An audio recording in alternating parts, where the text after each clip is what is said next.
Welcome everyone to the 8th episode of Calling the Audible. My name is Manuel Leroy and I'm joined today by Jerome Ovington. Jerome, we're nearing the playoffs. Big episode today. We're doing the awards today. Awards prediction. Yeah. So second to last episode before the playoff starts. So we thought it would be the perfect moment to check the races for the awards.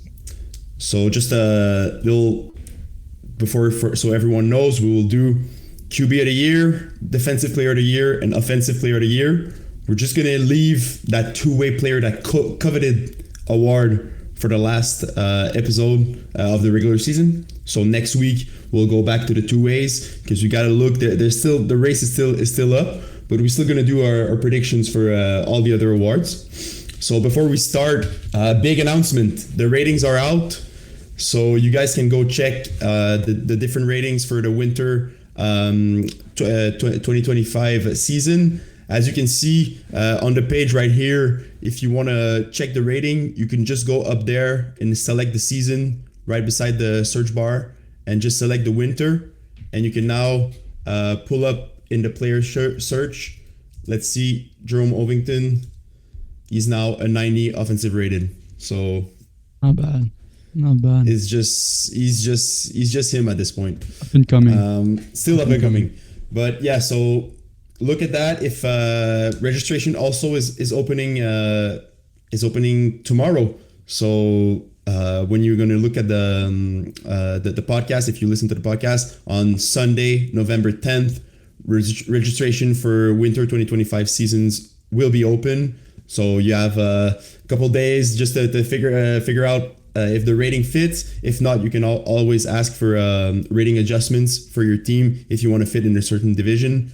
But yeah, very exciting news. Winter is always the biggest season, the most hyped season. So I'm happy to see that ratings are out. So now you can create your teams and see if you fit or no in the different division. So Jerome, let's dive right into the awards prediction. We're gonna start with tier 4. Tier 4, man. I think we know a little bit where it's heading for certain awards, but still, I'm gonna pull it up here for our viewers and for those who are only listening to the podcast. We're gonna break it down. So let's go with the player stat. Let's start with QB of the year. This season, man, it's there. It's obvious. Is there a discussion we can have as far as like maybe Kyle Fulkerson can? With 2 games left, he's him. He's got it. You mean for Kyle? Kyle's got it for sure. Okay, so Jeremy Steinberg, is the interceptions that you think are maybe too high, huh? And the sacks, man. Look how better Kyle has been, more efficient. I know it's not as many touchdowns, not as many yards, but just look at the QB rating there, and like that's what we want to see from these lower div quarterbacks is low interception numbers, low sack numbers, because that's what differentiates you when you get to the higher level. To me, I think Kyle has been the best quarterback this season in tier 4, and I don't really think there's a discussion there to be had. Yeah, it's for sure. Like when you look at it real quick, Jeremy Steinberg got the highest number of TDs, more yards. But yeah, you make a right point there. The interceptions are a big factor there. He's thrown 13 and has allowed 14 sacks, so that's a lot. Maybe if we go and look at the rushing, that could impact it a little bit. But there, we don't see any of these guys, like except Jeremy has 2 touchdowns on the run. But other than that, it's not going to factor in that race. So I totally agree with you. Kyle Fulkerson playing a great season and QB of the year season for sure. So I think we agree on that one. Let's now move into defense before we go back to receiver. Defensively in tier 4, there's a raise there. Like Darcy Janis from Balso University, man, making a big impact. We know what he can do. He's playing with Bandits too for a couple of seasons. Really good defender, aggressive defender, former McGill player. So he's got that experience, that football experience. But now we see what he can do on the flag field after a couple of seasons that he knows more the game, and definitely having a big impact. Nine interception, 1 sack, 3 interception returned for a touchdown, and also 9 pass defended. That's big. So he's really all over the field as a DB there for Balsahar University. And yeah, to me, when I look at these like lower division players, trying to see those high interception numbers, those high pass defend numbers, what it usually tells me is these guys are extremely athletic. Darcy, there's no argument that he's one of the most athletic players, probably in all of FPF. So this is definitely a guy I want to see moving up. Still playing lower divisions, his cap's going to be lower. I don't know what it is for Winter, despite those stats. He's a guy that needs to be looked at as a potential like Division One elite defensive player, especially with the background he has. Also, shout out to Joe Morghese, man. 1 interception per game. Once again, we're looking at one of the nicest guys out there on the field and out of the field. Great player, great instincts. Not as athletic as Darcy, but probably one of the smartest and most intelligent players defensively out there. No, for sure. Joe's making a big impact there too for Pasteur Rabiat. Maybe in the discussion for next week, we'll see. Because Joe, we know he has a big impact all over offensively, defensively, but just shows to you like he's really, really smart player. But sack-wise, like rusher-wise, maybe is there a case for Luca Lucchese? 17 sacks this season. It's really impressive. Also for a rusher, I don't know if he still has games to play. Maybe he can hit that 20 sacks. Maybe that's not enough. Maybe would need a couple pass defended, but still a big impact for his team as a rusher. Yeah, for sure. And we've talked about it. We've had this discussion. Rusher, the most important position on the defense. Big Fat Panini's defense has been elite, and a lot of that has to be credited to Luca, who's once again been dominant. I just don't know if it's that division where we're going to get a defensive player who's a rusher. Maybe there's other tiers that we can have that discussion, but here the performance from Darcy is really, really standing out.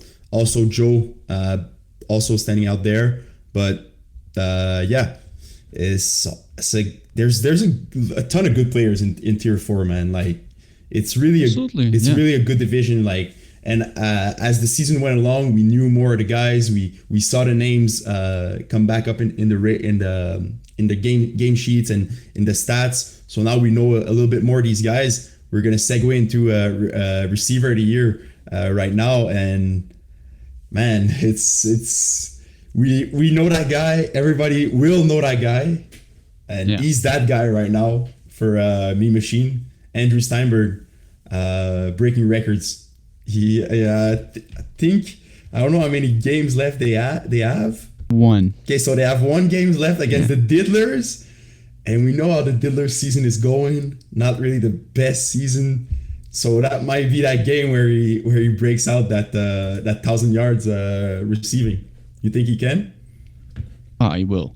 What is it? 933 now. Yeah. 27 touchdowns to me. He's got that 30,000. I'm looking at him like maybe he's getting a 1.1 thousand, like 1.1K, Okay, so putting like a 200 burger on them. Like, if I'm Jeremy, I'm just throwing it up every single play. It's like whatever. We don't need this win. We're probably beating them anyways. Just give the ball as much to Andrew so he can just stack up those stats, get his name up higher in the accolades.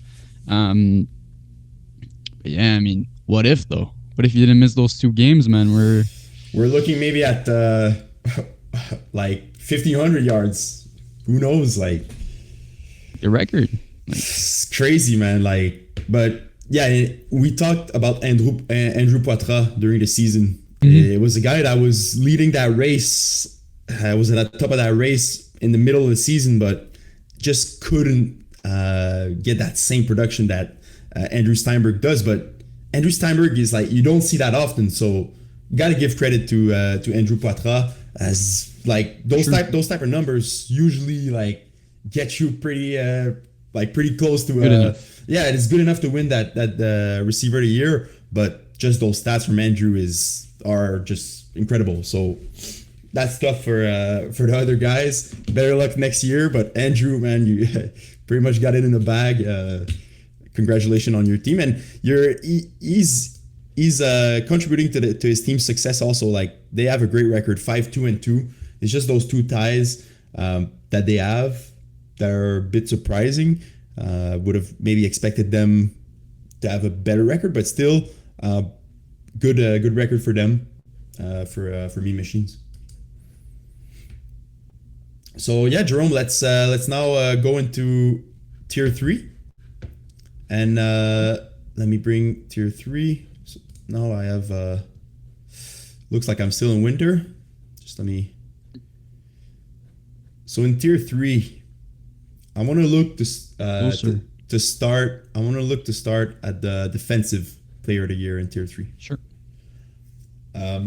So interception wise, let's just start like this. DB wise, we'll look at the rusher right after. But Ariel Labradi having one of those seasons, we probably expected seeing him in a tier 3 team. Like, that's the kind of season he's gonna have. Like, he's that kind of player, higher division player playing in tier 3. Very, very good defender, and he's just showing it right here with 10 interception, 5 pass defended, 2 TDs. What do you think about his play so far? Yeah, he's doing what he needs to do. I know he's a higher division player, but still getting those 10 interceptions in only 7 games is it's always hard. Yeah. Like, you can go down the list. You see very, very good players who also play in higher divisions. They're not getting to that level that Ariel has been. He's been the most dominant defensive player in tier 3, and I think he absolutely deserves to win that award.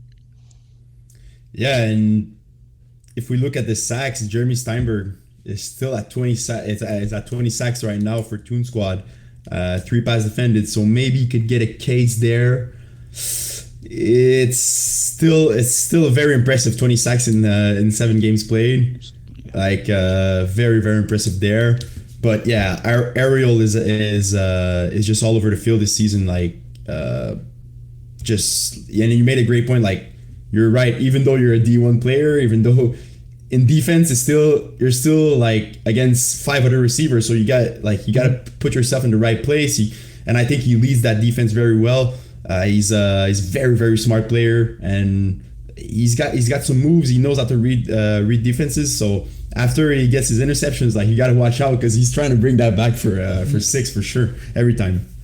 So yeah, the process. Yeah, it's probably the best defense in tier 3. Only, I think, 100 points allowed in 7 games. So for them, it's been him and Bakary Barrett, another up and coming player in FPF.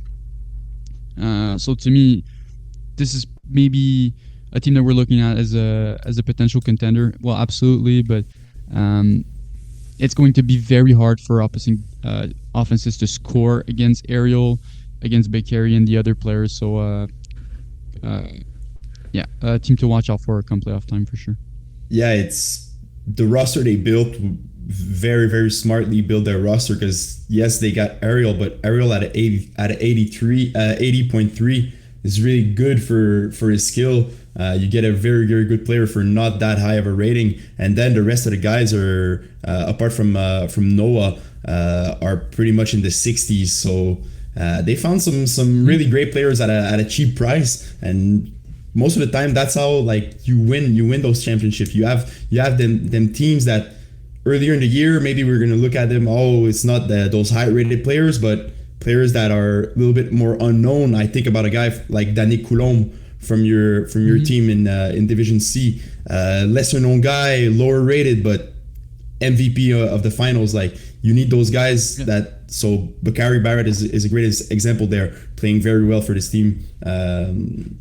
And helping them having that big of success, and like you said, having probably the best defense in tier 3. So defensive wise, I think we're pretty much agreed there that Ariel will win this. But QB wise, this is much tighter, man. Like, you got some guys that are up there. I think, like, he got seven QBs with 30 passes, 30 touchdown passes Passing in the touchdown. year. Yeah. Yeah, exactly. So, and Richie Mondesir is at 29. Benjamin Berbier from Team Sexy 29 also. So really good QBs in that division. QBs that like apart from in those top, Michael Remy, who's a little bit more turnover. He has a little bit more higher turnover rate, but man, like them top three right there, Ryan Garber, William Sabag, and Adam Malinoff. It could very well be any of these guys. I don't know what you think. Yeah, to me, I'm looking at this, and it's probably Ryan Garber. The passing yards are just clearly above the rest, with almost 1,700 compared to about 1,300 for the other guys. Yes, he's throwing a bit more interceptions, but he's also throwing more attempts. His completion percentage is higher. His QB rating is higher. So yeah, it's not perfect. It's not absolutely clear that he's going to win this. But I think he's done a good enough job so far. Another player that I'm also looking at that's kind of still in the mix, but he'll have to do very well, is Félix Gérin-Lajoie from Jagger Bombers, who have only played 6 games so far. Sitting at 5-1 here. Yes, It's you're still right. possible. It's still possible for him to get it, but he's gonna have to be almost perfect. He's already at 6 interceptions, but 30 touchdowns. So technically on pace for 50 touchdowns, which is going to be the highest if he keeps that pace up. And also good rushing numbers from him with 136 yards and 1 touchdown. So to me, that's a player that if he keeps on the pace that he's currently at, could actually come kind of out of nowhere and win the award. Yeah, those 4 games in hand are really big because they had one game that was rescheduled if I see right on their schedule there. But yeah, you're right. He's gonna have to be perfect interception wise. He's playing very well for his team, finding his guys, finding his receivers very well. He's got a great ability to roll around in the pocket. Can also run, but he's not necessarily looking to run first like he maybe used to before. Now he's really more pass centric, and he understands really more the deep ball, and he throws a very very nice ball deep. So and he's got a good squad there with him. They brought Alexandre Slapitsky in the squad, also making a big impact receiving wise. So yeah, that's a great point, man. Didn't see that, but with 6 games played only, 4 games left, that could swing. Like could get that 40 TD season. He's just gonna have to perform. But yeah, so me personally, I like Adam Malinoff season. I think we talked about him in past episodes. I think he's playing very well. He's protecting the ball better than the other QBs, like only 5 picks. Sure, the sacks are a little bit higher, but he's playing well for Snowden Delhi the Gens. And I know they don't have the season that we expected at the start, but still, that's a very, very dangerous team coming in the playoffs. Yeah, and that's part of why I'm not super confident with him being the QB of the year there, with only 1 game remaining. Not an offense as prolific as some of the others. Yes, he's been very efficient. Yes, he's protected the ball well, but it hasn't necessarily led to a great record for his team. So to me, it's more like, yeah, he's top 3, but he's not 1 or he's not 2. They could finish 6-4, which is not bad record. Like it's not the best, but like it's maybe because of our expectations before the seasons were a little bit more higher for that team. But he started off very well as well. Yes, he did, man. Slowed down near the end of the season. So that's it. But yeah, I like the pick of Ryan and Félix Gérin-Lajoie. Maybe a sleeper there for QB of the year. And now just to round up tier 3, we got receiver of the year. And you play in tier 3, so you saw the guys, you see how they play. Is there a receiver in those top that we see right here that really impresses you when you played against, or you saw him play and you think is the receiver of the year. We're kind of in a tough situation here because if we look at how we evaluate the winner, this is an extremely close race. If we just look at so far the yards and touchdowns, I think the winner is actually Anthony Segia with the 647 yards, but he's played 10 games already. So, and the amount of touchdowns is a bit lower there with 13. So right now, we might have to be looking at Joey Notaro as a potential sleeper, but he is going to have a great game in his... well, actually, they're done. So they've already got 10 games played. Yeah. So this is very close. It Very really close. is. Also, Arnis Mehmetaj. Yeah. Very, very impressive performance from him. New player to the league. Very well. You can see it with the 27 catches. More than half of them go for touchdowns. 18.8 yards per reception. We've seen him on the field. He's huge. He's fast. He's strong. Not many people that can cover him. So matchup nightmare there for most teams. Also, only doing it in 6 games as well. Is he the guy you're looking at as the potential winner there, or? That's my pick for this season. I think. Yeah. Even though you're right, Joey, 15 TDs and 502 yards, really impressive. And Anthony Segia also, yard-wise, very big because, yes, touchdowns are nice, but you still got to get to the end zone. Like maybe you do a, 35-yard play and then another guy score a little bit like Marvin. Marvin does all the work, then you go get the touchdown. So it's that type. Like sometimes we don't really know, like, because we didn't see the games. But yeah, Anthony Segia could win. But yeah, I like Arnis. Is very, like you said, man. Just the fact that 14 TDs out of 27 receptions, man, that tells you some. Like most of the time you touch the ball, but more than half the time, like you said, he touches the ball. That's a touchdown. So I'll go with him. Only 6 game played. Do they have? They got 2 more games to play, so I think that's gonna be that if he's there in these 2 games and he plays like he did, I think he's gonna go get that award for sure. Also impressive doing it on a team with a quarterback that's not as efficient as some of these other teams.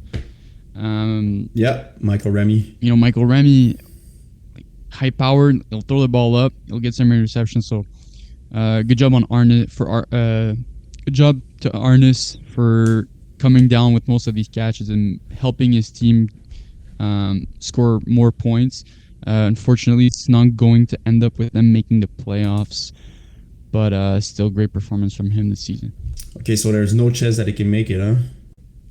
I don't think so. Oof, man, it's next week. You gotta have to look at that, and man, those teams in the red, that's tough, man, because it's the early season was so big, like in tier 3. Like we see it now, like the teams that started well, most of the time they're up there in the standings, like. But yeah. All right, Jerome. So that wraps it up for tier 3. Let's go right into tier 2 and look at the race for. Let's start with QB of the year this time. Are we also looking at a lock there? Yeah, I think it's been a lock for a couple of weeks now. Yeah. Another great performance this past every week, man. It's crazy. So yeah, Marc-Andre Reeves, we talked about it in multiple episodes this season, and we said it, like he was our pick early in the season, was our pick mid-season, and at the end of the season, I mean, really tough to argue with these numbers. It's so efficient. Got the 51 TDs in the season, and I think Shake and Bake still has 2 games to play. So man, he's gonna get that 60 maybe. Like, I hope not, because we played him, but whatever. Like that team is really impressive, man. It's like didn't expect that at all from them to be as good this season, and looking to finish the season 8-2. So man, for their first season in the league as Shake and Bake, man, that's impressive, and all that success. You can thank your QB for sure, because man, by the way he's playing, impressive. Yeah. So And still, yeah. great performances. Just mentioning some other Yep. quarterbacks this season. Sean Summergin. We talked about it early in the season. We weren't sure how well that was going to go.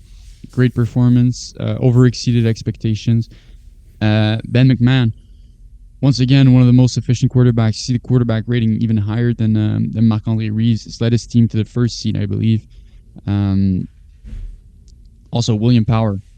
What can we say about Willie, man? Just the definition of consistency, the definition of I hate playing against this guy. I know he's a Dolphins fan, but he really reminds me of Tom Brady as a player.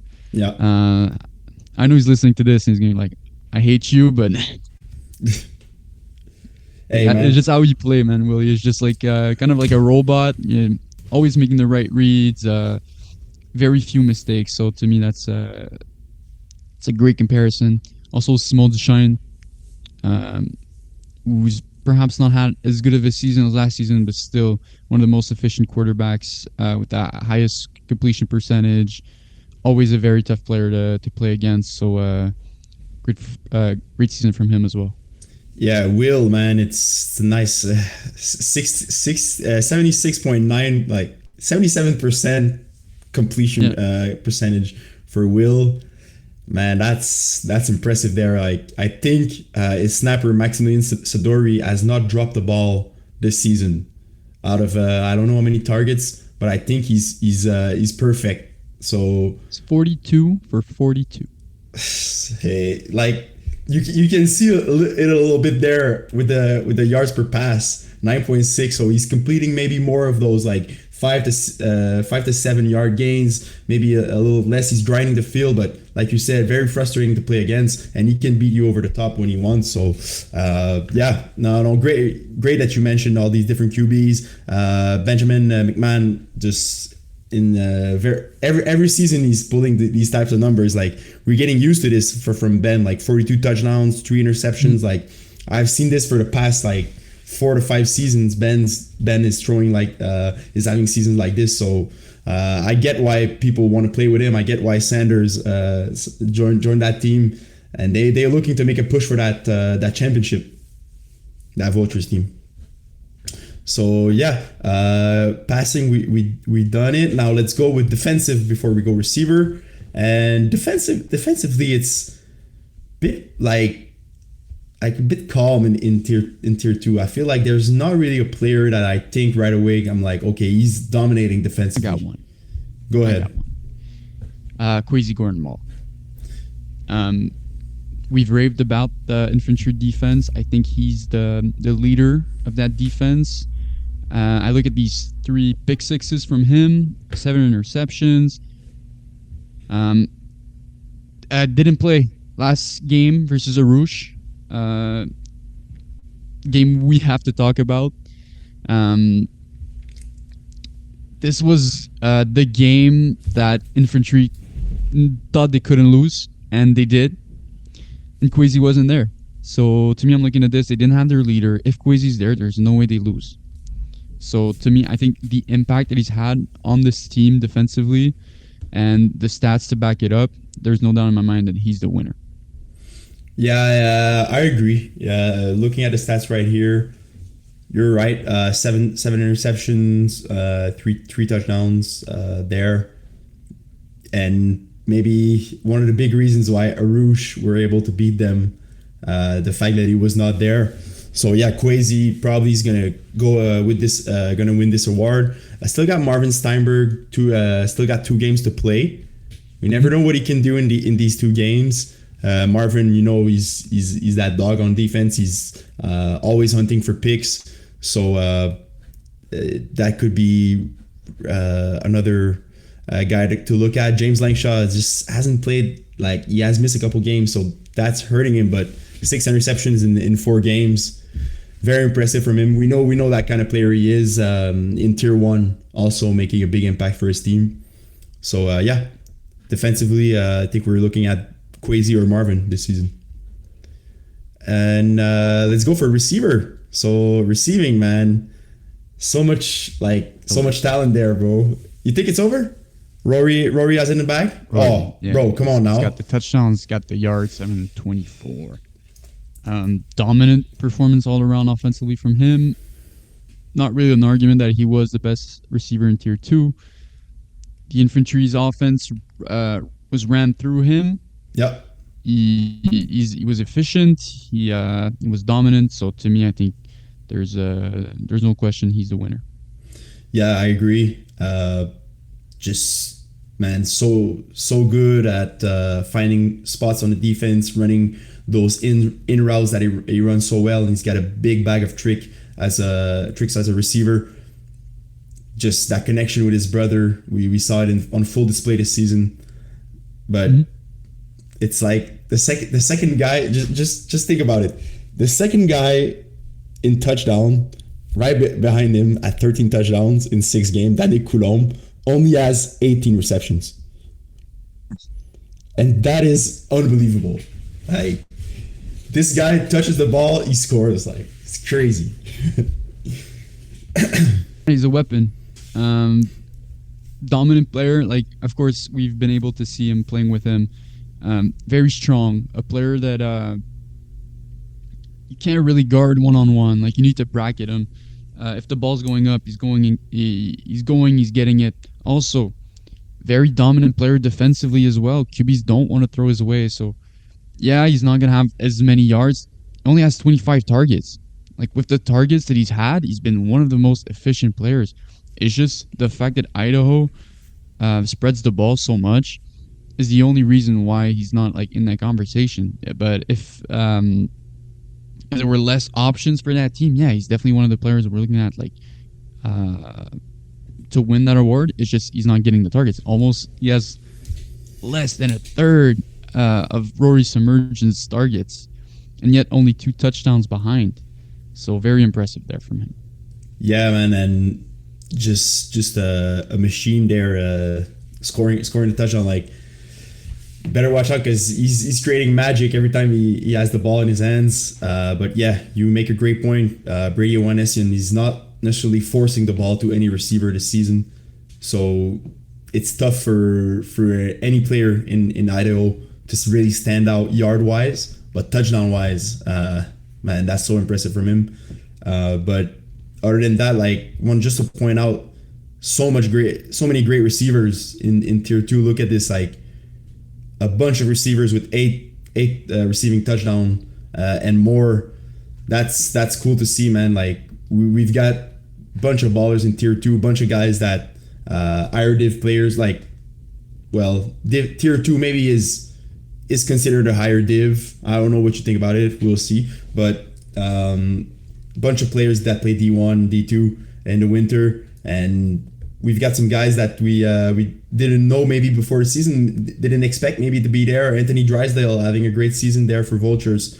Sanders Armand, we knew he's going to be there, but Anthony Drysdale, like, not a guy that you see a lot in those receiving yard, more on the defensive side, but having a very, very good season for Vultures. And also Michael Arsenault from Shake and Bake, also very, very, very efficient player.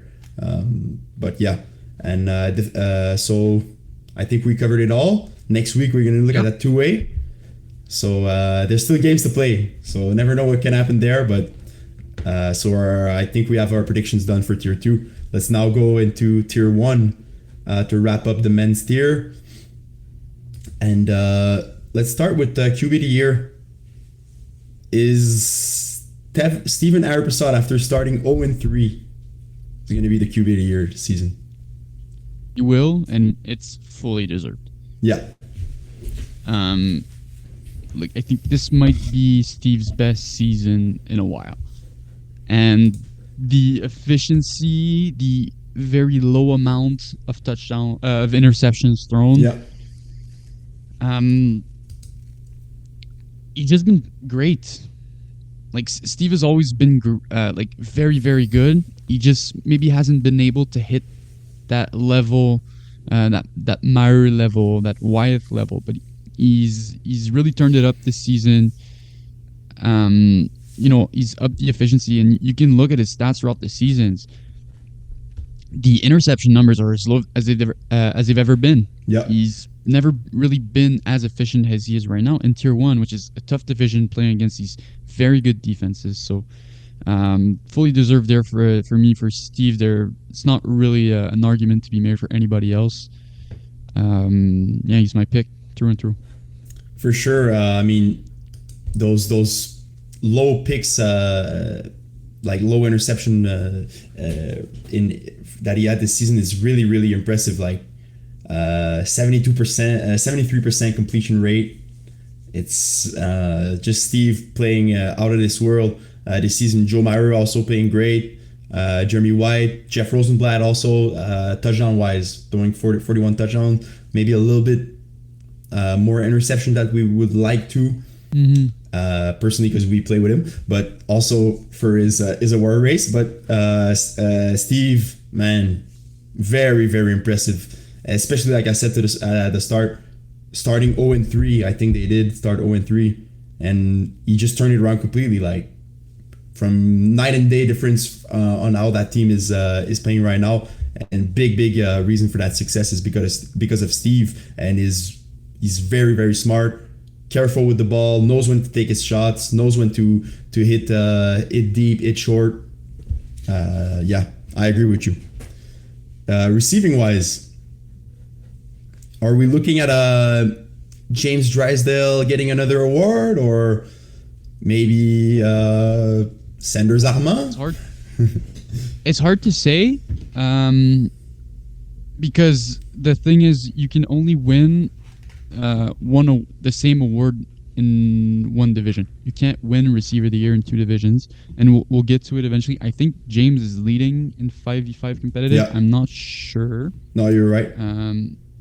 Not so sure where that also which one takes priority over the other, because usually it's always the higher division. What's considered the higher division here, I do not know.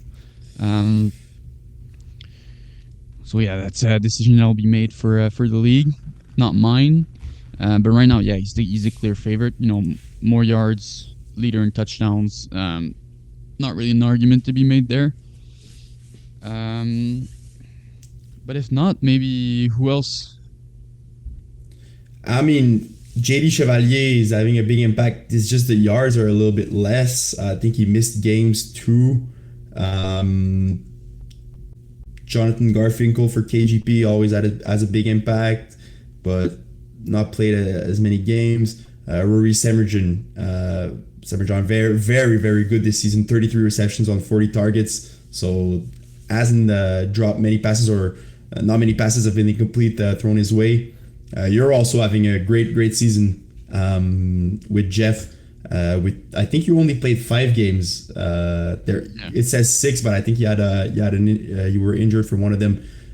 Man, that when you talk about efficiency there, 27 for 33, 10 touchdowns.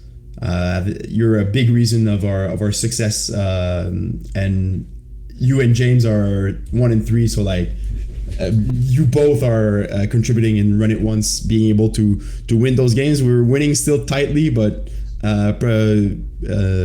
definitely having a big impact there. And so defensively, are we looking like do I want to be biased or anything? What do you think? No, I'll talk. Go ahead. There's no argument. You have the best stats defensively in Tier 1. 6 interceptions in 8 games. Argument to be made there for James Langshaw as well, but once again, he's missed some games, as was the case in Tier 2. It's also the sacks, 2 sacks, 5 PDs, a pick 6. To me, you're the clear leader there. I don't see anyone else that's really in this discussion. Maybe Sanders here with 4 interceptions, but then again, it's not really close. So to me, yeah, you're the clear favorite. You're probably going to win this. Not really anybody else from the rusher position either. So seems like tier one was a bit weird this season, man. Like a lot of players missing games. Not very like dominant performances. Not anyone like really dominating except you. Are you discrediting my my award, No, Jerome? I'm not. No, no, no. I'm saying I'm kidding. I'm everybody. kidding. No, you're the only one that like has been like dominant defensively, in my opinion. Like has played a lot of games, and that's been like a key factor for one team. So to me, yeah, you've been the most valuable defensive player in tier one. I appreciate it, but I think we got to mention, like you talked about rushing, Jamal Noel from Vengeance. We played against him this past week, and man, what a player! He's a new player to the league, but very very fast rusher. Does not miss sacks. Another player, got to keep an eye out for him.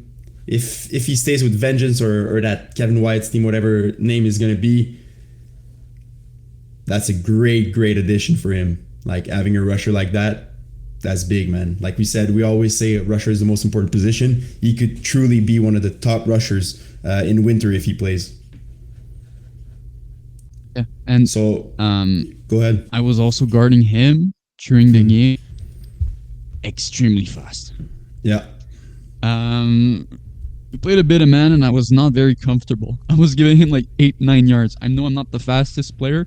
I think I'm pretty fast. This guy was just burning me, and I was like, I'll give him the underneath. But yeah, Jamal, good, very good receiver, very athletic, very fast. But as a rusher, I think he's dominant. I think the fact that he's just starting and he's already like putting up 2 sacks a game in tier one, special talent.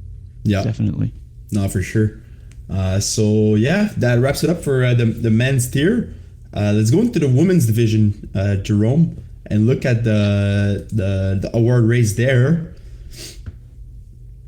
QB wise, is Sandrine Gobet-Hureau from Vortex winning this season? Because she's there and Geneviève Fortier, so it's a two girl race there. Well, it's still up in the air, isn't it? Yeah, it still is. How many games left for Vortex? 1. They're done. Okay, they're done. How many games left for Sub-Zero? 3. That might play into it, huh? It does, because like they're kind of neck and neck here, but the 3 games in hand from Geneviève Fortier, the higher efficiency, the higher QB rating. It's hard to. I'm not going to bet against her winning it. So like if it ended today, if she doesn't play another game, Sandrine is winning it. But the fact that she missed 3, I think Genevieve's gonna run away with this one. Not anything against Sandrine, she played amazing. She's just going to miss too many games, unfortunately. Yeah, it's with 3 games left for Sub-Zero, she might. She's probably gonna most certainly beat her in the TDs category. So yeah, it's the yards. She has 200 more yards. So yeah, she's probably gonna surpass her in every category there. If she keeps the picks down, would be even better for her case. But yeah, these 2 QBs, they're gonna face in the finals most certainly. If we see how the season is going so far, bearing an upset, we never know. But yeah, these 2 girls have been almost perfect. Only 3 picks, man, and it's really impressive. Receiving wise, Lauriane Beauchamp is special, man. Like, yeah, I was looking for a word, but she's special. Tough to argue against her for receiver of the year. Only other person you could argue for is Laurence Pontbriand. Yeah. But is that a boring pick? Laurence Pontbriand or It's Lauriane? not a boring pick. I'm just saying, like I feel like Lauriane, like the 17 touchdowns, like it's incredible for like such a big part of Vortex success. We saw her QB also playing very well. She's her main target, but also Annie Thierry Lagacé also in that top three in touchdowns. So they got that two-headed monster Vortex does. So she's making like those kind of stats with another receiver that's also that good on her team. Mm. To me, that factors in a little bit too. Like she's not the only like girl who receives targets. She's got her a receiver number two, 1A, 1B. You know what I mean? And obviously, the thing is, it's probably going to end up being Laurence winning just because Brut have 3 games remaining still. She's at 700 yards, so um, it's nice that we mentioned Lauriane. Like from a game to game standpoint, she's been great, but Vortex are done. Um, Laurence, could she hit the 1,000 yard mark? Are we? Do Brut really have 3 games left? They do. They do. Les Crocs Wolfpack. Yeah, she probably is gonna reach that 1,000 yard. It's hard to argue against her. They're not playing against the strongest defenses. Like No. So if she's there on at every game, she's probably gonna surpass Lauriane on pardon me, Lauriane in touchdowns. She already surpassed her in yards. So just gotta have to wait and see. But yeah, great point there with Laurence Montbriand. And defensively, are we looking at also a tight race here? It is, and it's not at the same time. Tamara Journeau, 14 interceptions in 7 games, 5 PDs, 4 pick sixes. I know Marie-Joëlle Vandal has 13 interceptions, but I gotta look at those 3 difference in pick sixes, 4 versus 1. That's huge. Like these defensive points, especially in 5v5 when it's harder to get points, they're so valuable. So to me, it's not really an argument necessarily. It's close, but I think Tamara has got this in the bag. Yeah, she probably does. Just looking at this, but still gotta mention Marie-Joëlle. Like Les Crocs aren't like that top tier team. They're still fighting for their like not for their season, but they're not considered as the top teams. But she's still able to do this and still able to play that well. It's big. So maybe like we have to go game by game, but if she was able to get picks against Sub-Zero, probably did, and against Vortex, like this is big because if they face in the playoffs, she knows. We'll talk about her next week. Yeah, exactly. We'll talk about her next week. Yeah, because she's been great on both sides of the ball. So, yeah, it's two-way incoming there. But yeah, all right. Yeah, exactly. Now let's go on to the next division. We're gonna go in Co-Ed 1, Jerome, and look at this smaller division, smaller sample size of players. Quarterback of the year. Are we? Ooh, that's kind of interesting there because yes, Jimmy Janvier playing very well. We talked about him throughout the season. Their season, I think, is over. If I'm not wrong, I think Kiss My Zone doesn't have any game left. No, they still got 1 game, and it's against the other guy, Benjamin Carly. So that's a like, but in those smaller divisions, like you create kind of rivalries there, and I think that's one there with Balls Deep and Kiss My End Zone. Like these two teams been in some very close battles, and Benjamin Carly also rushing wise. Gotta take that into account. He's got 286 yards rushing and 5 TDs. Every time he runs, he gets a first down. So it's impressive. Yeah, and it's really gonna come down to the wire. The game they play against each other so far, Balls Deep have had the upper hand on Kiss My End Zone. Benjamin Carly has been ramping it up. He's been playing way better throughout the season. So yeah, I mean we're looking at a very close race. If Benjamin is able to keep his streak the way he's going, I think he's going to win it. Um, Down 5 touchdowns with one more game in hand. If you count the rushing yards, he's down like 150, 200 yards. So it's pretty close. I think once again, I'm going to go with balls deep beating Kiss My Hands On, which is going to help Benjamin Carly's case. So to me, I think that's the guy who's going to end up winning it.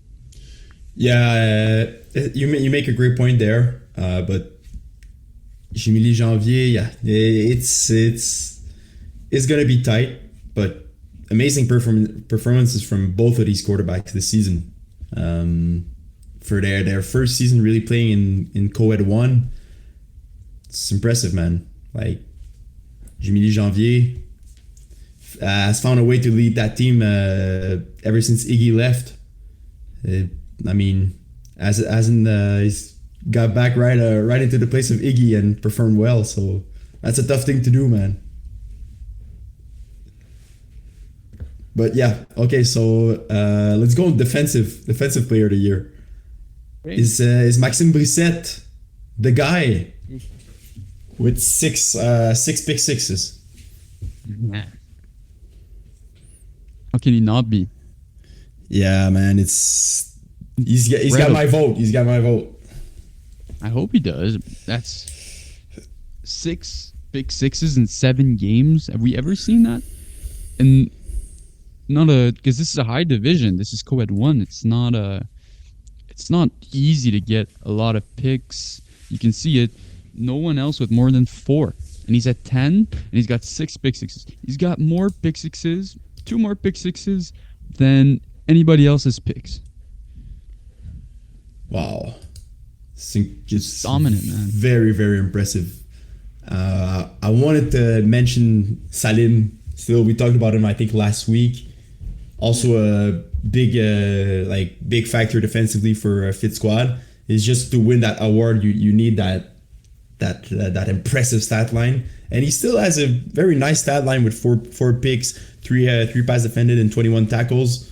Still very, very good. And I think Fit Squad still has 3 games left. So we could add to his pick total, but it's just the pick sixes, like you said, man. Tough to argue against that.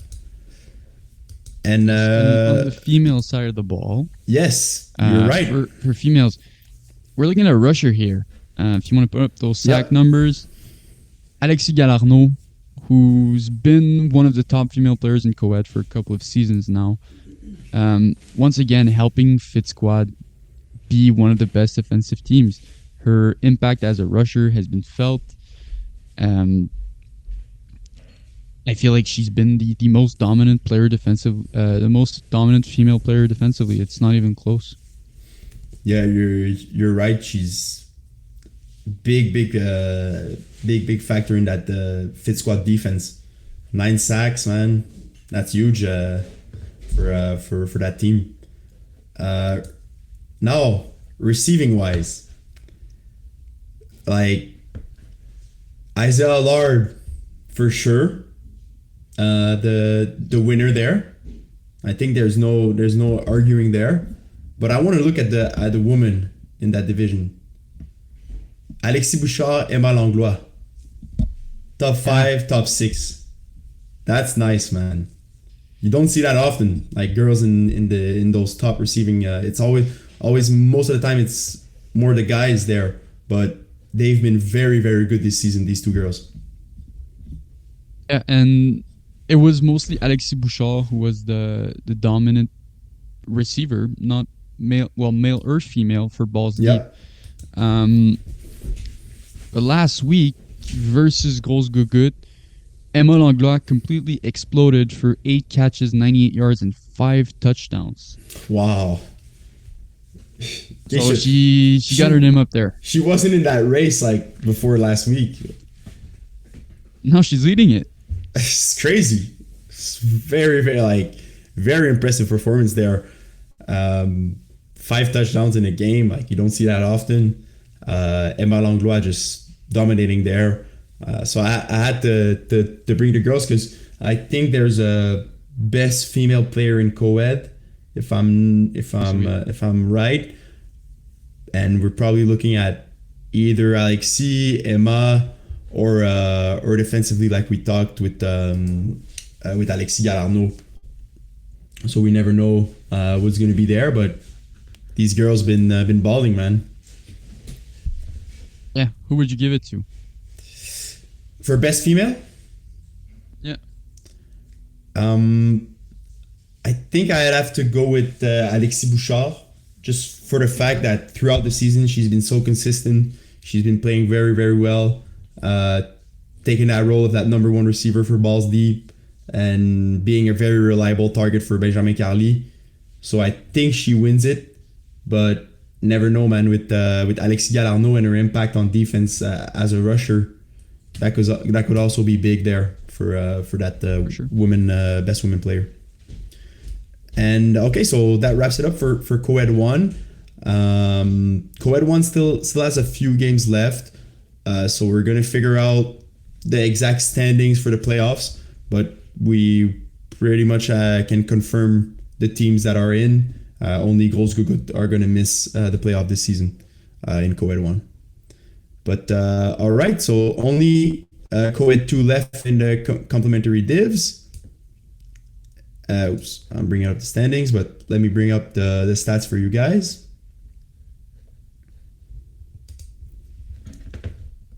And I want to start defensively in co-ed 2. Okay. What are we looking at here? Xavier Parent, David Michaud. Both playing very, very well this season. One for Mean Machine, one for Tonix. David Michaud, 10 pass defended. Xavier Parent, 9 passes defended. Adding up to their big interception total. Xavier Parent, 12 interceptions for 4 pick sixes. 9 interception for David Michaud, 4 pick sixes also. So that's a close race there. I mean, I don't know how many games they both have left. Mean Machine has 2 more games. And Tonix has 1 more game left. But David Michaud might be a contender for that 2-way. So There's another player you cannot forget in this conversation, and it's Jean-Sébastien Saint-Arnaud for Kamikaze, who are 7-0, have been elite defensively, and a lot of that comes from him, with 22 sacks, 2 interceptions, and 1 pass defended.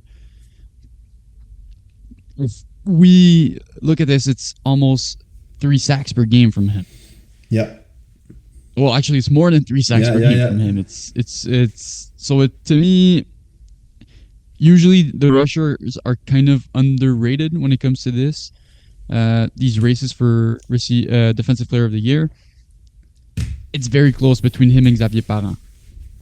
Very, very close. I think the 2 interceptions might make me tilt a little bit for Jean-Sébastien. But man, it's hard to go against Xavier with 12 interceptions and 4 picks with 9 PDs. So is it a toss-up? Like, who would you pick? Like, if you had to pick like right now, who would you pick? Man, I have to go with what I always say: rusher is the most important position. So I gotta have to go with Jean-Sébastien there. But that doesn't nullify the performance of Xavier Parent, man. It's so impressive. 12 interception. Every time you break the 10 plus interceptions in a season, it's crazy. You mean you're getting more than 1 pick per game, maybe 2 picks per game. That's crazy. 1.5 per game for him, average. It's impressive. Yeah. But as we can especially when those games you only need 1 stop. Yep. And he gets you more than 1 per game. It's amazing. Yeah, it's very, very very big for Mean Machine having him in that team. But as you can see here, Alexis Galarno is still in the top with the sacks there. Just gotta mention her. We just talked about her in co-ed 1, but she's making her mark with Tonix also with 15 sacks this season. So that's also something we have to shout out. But receiving wise in co-ed tier 2, what are you looking at? Are you more putting more value in those yards or in those touchdowns? Because touchdown wise, Chaz Pisanelli is leading But yard wise, Eric Nams is leading there. I think I have to go with Chaz here. Um, and to me, it's just the deep threat from him, 17.6 yards per catch, way less targets than the other guys, only 39 targets, and he's just made a crazy impact with every single catch that he's made. Um, Scores on half of his catches, gets 17.6 yards per catch. He's just a threat on the field. I think, to me, he's been the best receiver in Co-Ed 2, and this is who I would give it to. Yeah, tough to argue with you there. I mean, the efficiency from him, the yards per receptions, almost 20 yards per receptions. I mean, what can you ask for more for a receiver? Like, he's either breaking tackles. I haven't seen him play. I haven't seen Balls and Dolls play this season, so I can't really judge. But is he breaking those tackles? Is he catching the ball deeper on the field? Like, this guy's got a good He back. does everything. That's it. He's got everything. Because looking at those numbers, he's gonna win the receiver of the year. I think it's a lock. Yeah. But Eric Nance also is very efficient there. Like, only like 9 passes that weren't completed, thrown his way. So that's huge. It's for L'Héranceur, he's a really reliable target there for that team, and also moving the chains a bunch this season with 468 yards. So that's also a guy that could maybe get the vote of some people for receiver of the year. But And on the women's side, yes. What are you looking at, women in the women's Rachel side? Shea, again. Again and again, man. We talked about her this season, I think, a couple of times, and you said it before for the defensive player of the year.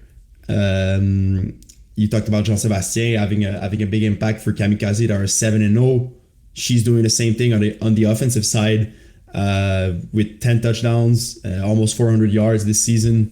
Very, very impressive from Rachel Shea. And also, I think she's a lock for female player. Great point there. But yeah, let's just wrap it up there with the passing, the QB of the year. And there it's like, I don't think there's a QB that has it locked right now.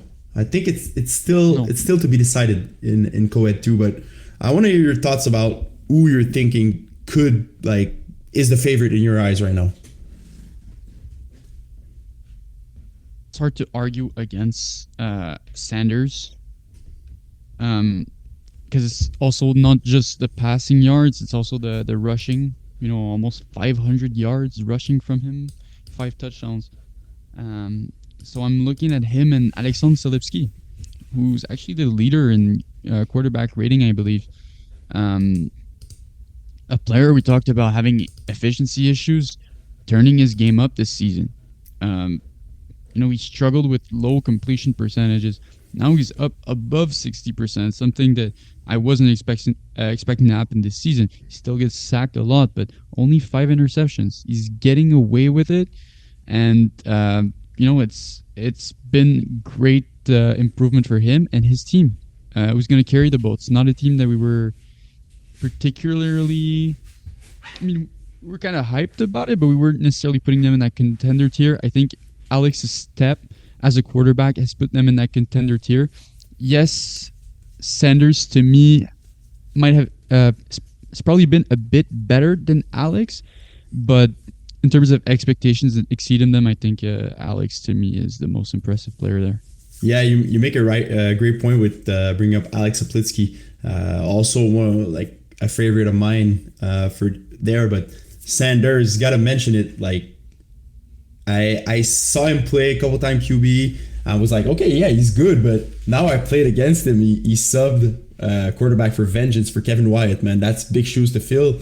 And man, he impressed me so much. Like, I tried to rush him, I think 2 or 3 plays, and on every play he was breaking me. Like, he was finding ways to move around in the pocket. So now that explains that success that he has. Like, I really understand. He's really smart QB. He's not like we think about him. Sanders is a receiver, defensive player, but man, he's gonna have to start mentioning his name as a real QB, because He's playing very well. Started. I mean, it's like we had to put James Drysdale to rush him. So like you're gonna need a good rusher to face Even Sanders.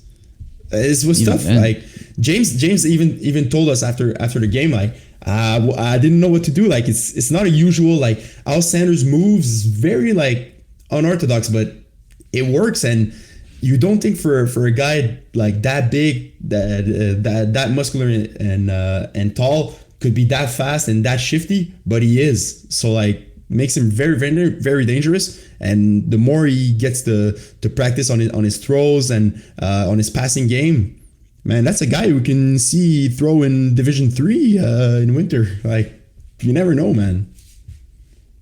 And he should try. I mean, it's not for everybody. I know that. But Sanders has looked comfortable as a player who's never really played the position. Very impressive. There's a lot of potential there. Yeah, no, for sure. But David Michaud can also make a case there, but probably going to see his name in next week's discussion. But all right, so Jerome, only two divisions, but one tier if you want the 5v5 divisions. We're going to start with the recreational one and finish with the competitive, but I want to look at the recreational. QB wise, it's tight again there. Ben McMahon and Jared Buck are both in that race. We talked about Jared Buck. AJ. Yes, also AJ Gomes is there. It's just the fact that he's missed, I think, 2 games. That's gonna hurt him there. But man, for the games he was there, played very very well. Frédéric Junot, also a guy we talked about during the season. I thought maybe he was going to be higher in the list at that point of the year. But Jared Buck... down a little bit. Yeah, that's it. But Jared Buck, man, I think for me, he's the QB of the year just because Ambush have struggled a little bit. Like, even though Ben's playing great, they struggle a little bit, but 5 guys on the other end are playing very well. And most of it, like, a lot of that success comes from the play of Jared Buck. Yeah, to me, probably the most valuable player this season for any team in 5v5 recreational. Not a player that's necessarily flashy. Just a player that always makes a good decision. You can see it with his stats there, but also on the field when he plays. A guy that everybody loves to play with and hates playing against.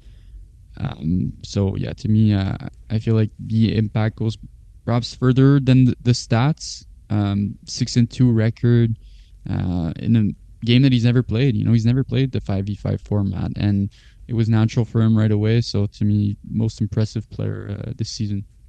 Yeah, I agree. Receiving wise, man, this is also a tight race. Owen Brzarski. We talked about him, I think, every episode we mentioned him because he's just that dominant for that ambush team. But Edouard Guimard also making a case for receiver of the year this season.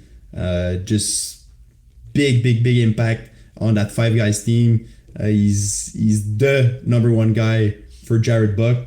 So he must be doing something right because not only is that team at 6-2, but Jared Buck is probably going to win QB of the year. So to win QB of the year, you gotta have a guy to trust. You gotta have that receiver or a bunch of receiver. And Jared Buck's he has this with Edouard Guimard, just very impressive this season. So I think it's going to be between him and Owen.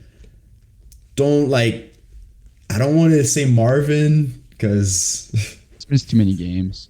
That's it. That's the thing with Marvin. He's still up there in the stats, but in a division that maybe not he shouldn't play in, but his level is maybe a little bit higher than the rest of the players playing in that division.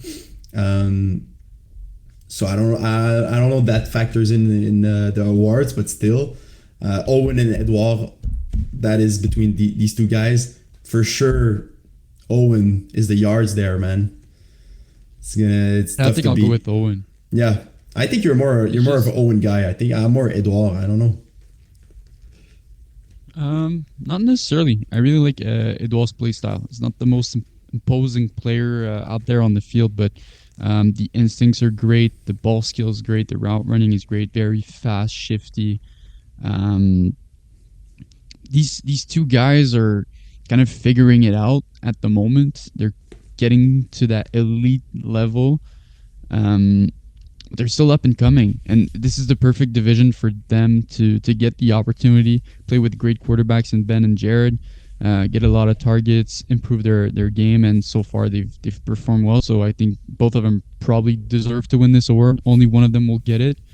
Uh, but yeah, I mean, great performance all around from both of them. Yep.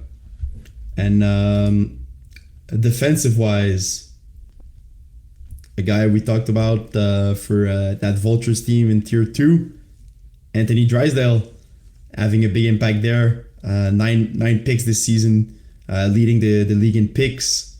Are we looking at him as the defensive player of the year? Because rushing wise, there's not really nothing really standing out. Edouard Guimard is also playing well on defense, so maybe looking at two-way player there for him.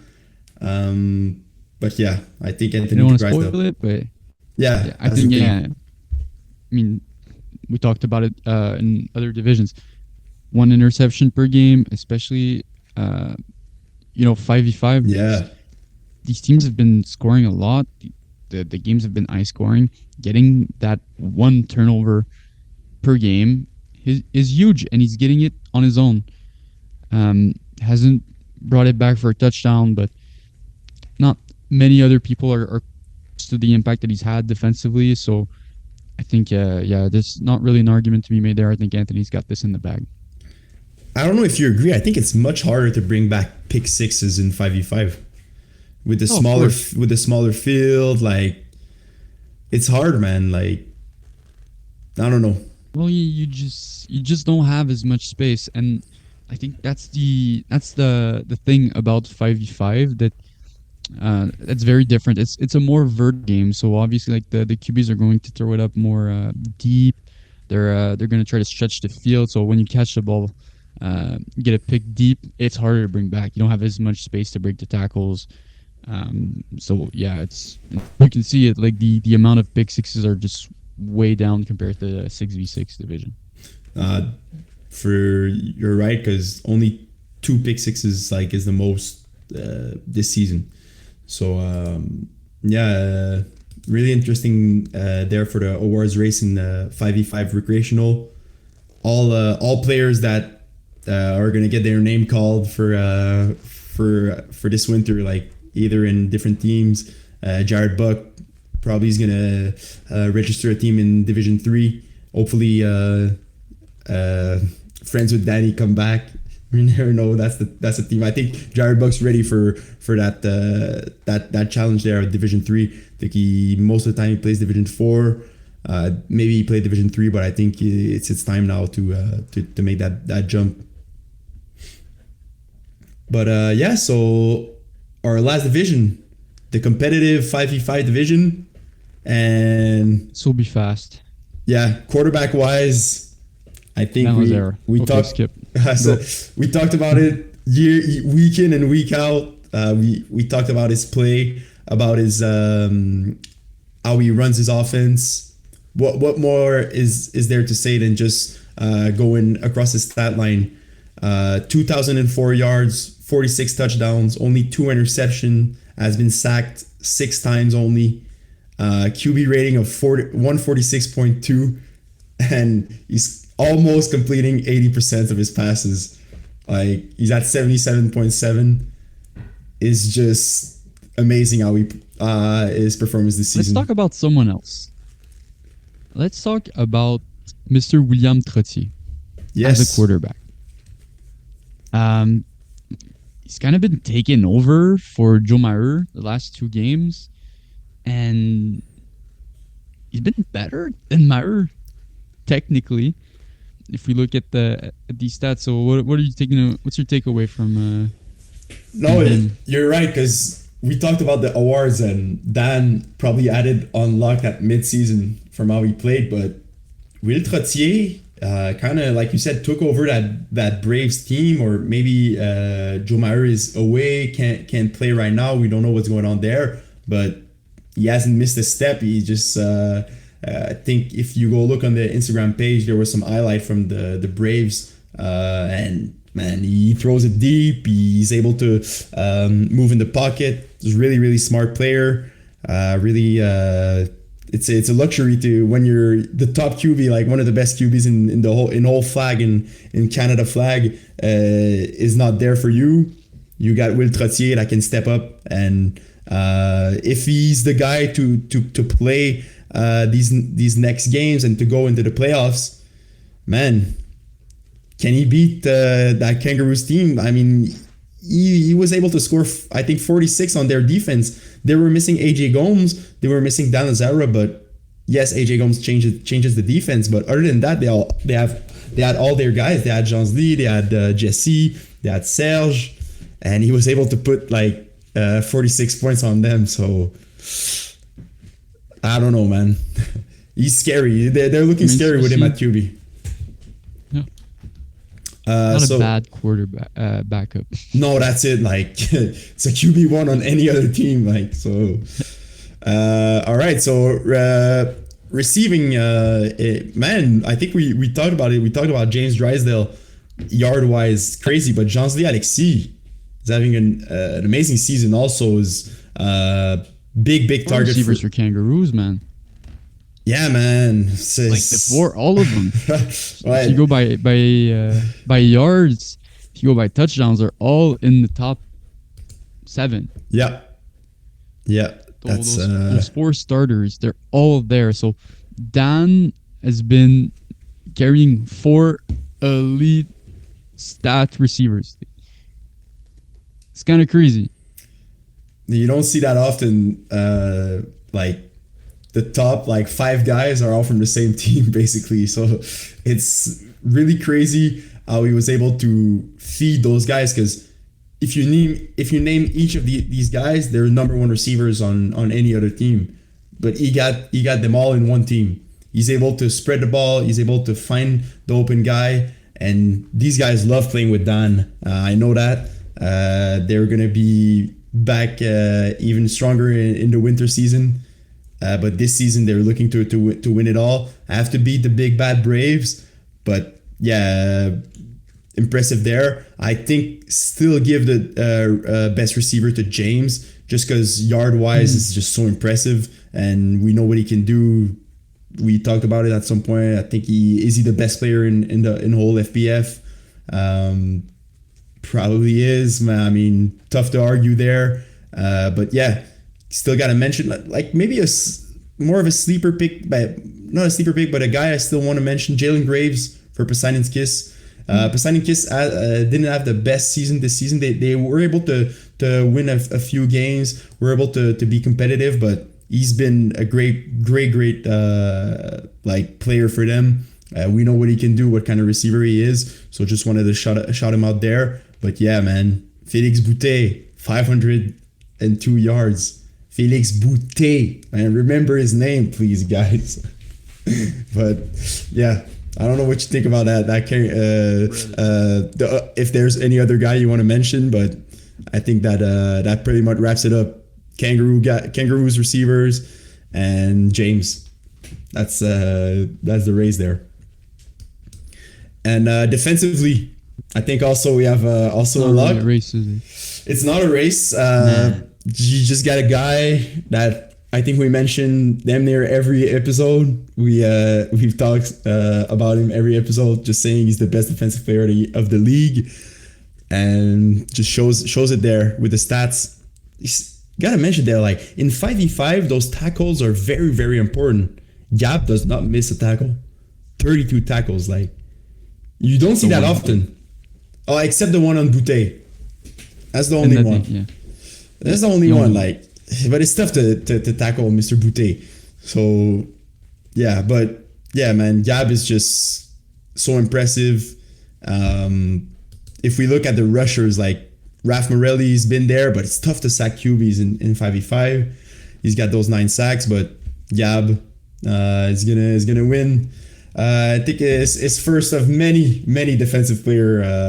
If he, I think he's gonna keep winning them because he's just improving season on season. Yeah, he's kind of relatively new player to flag and like that. He never played football really growing up. I think he was more a basketball player, and the transition has been very smooth.